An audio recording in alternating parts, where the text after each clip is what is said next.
Language warfare in Hong Kong between Cantonese and Mandarin. Hong Kong people are worried that their native language, Cantonese, will be ahead of the wave of Chinese usage. When Hong Kong officially returned to China in 1997, only about a quarter of its people knew Mandarin. Now, after 20 years, the number of Hong Kong proficient Chinese flu has doubled, according to the BBC.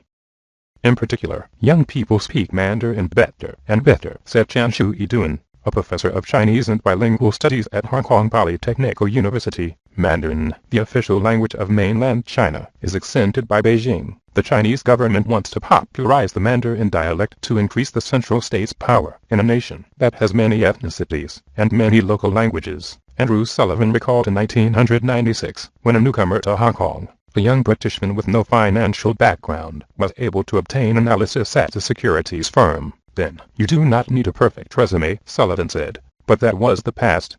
2 decades after Britain handed over the land that had been colonial for 154 years, things have changed. Nowadays, even experienced expatriates who want to get a stable job in the financial industry in Hong Kong must also know Mandarin. And not just the financial sector, labor in all other professions needs to be fluent in Mandarin, according to Bloomberg. John Mullally, a human resources specialist, said in 2010, 40% of financial positions in Hong Kong were held by foreign experts from developed countries such as the United Kingdom, the United States and Australia. Now, that number is only 5%. Every week, I meet a lot of experienced banking experts. 15 years ago, they could easily find a job here, but now they are struggling, Mullally said.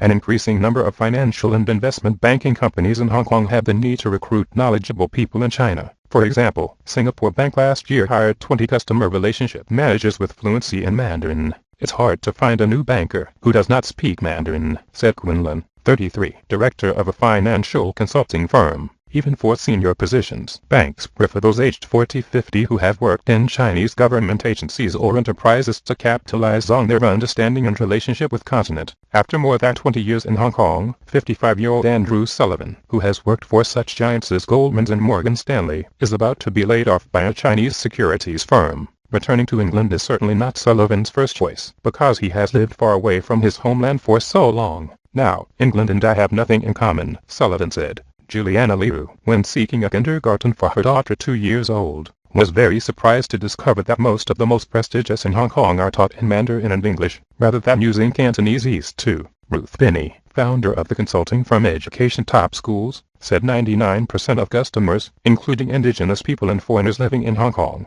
all want their children to learn Mandarin rather than Chinese. In my opinion, Cantonese is no longer popular in the level of higher education. Binney comment families speak Cantonese tradition now want their children fluent in Mandarin for easy transport socialize. As expected, after Hong Kong's return to China, Mandarin was preferred and more popular, said Brian C., a professor of education at the University of Hong Kong. 2010 Committee on Language Education and Research, a specialized agency assistance of the government, has announced plans to provide funding of up to $26 million for schools in Hong Kong to move to teaching and study in Mandarin.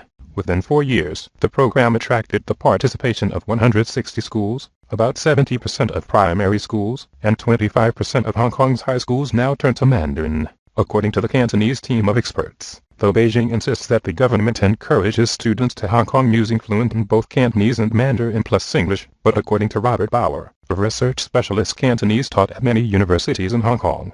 Beijing is encouraging schools in Hong Kong to change the entire curriculum into Mandarin. They received the request from Beijing. Bauer said, Cantonese makes Hong Kong different from the mainland.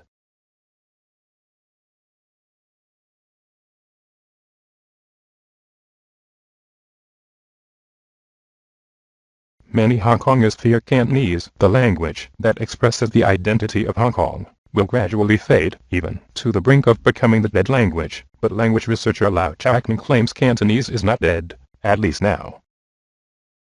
No, compared to other local languages in China, Cantonese is much more widely used, Lau said. Speaking and writing in Cantonese is becoming a political act. Robert Bauer commented on Hong Kong's young people's desire for greater autonomy for Hong Kong, seeking all sorts of protection. The color of this special zone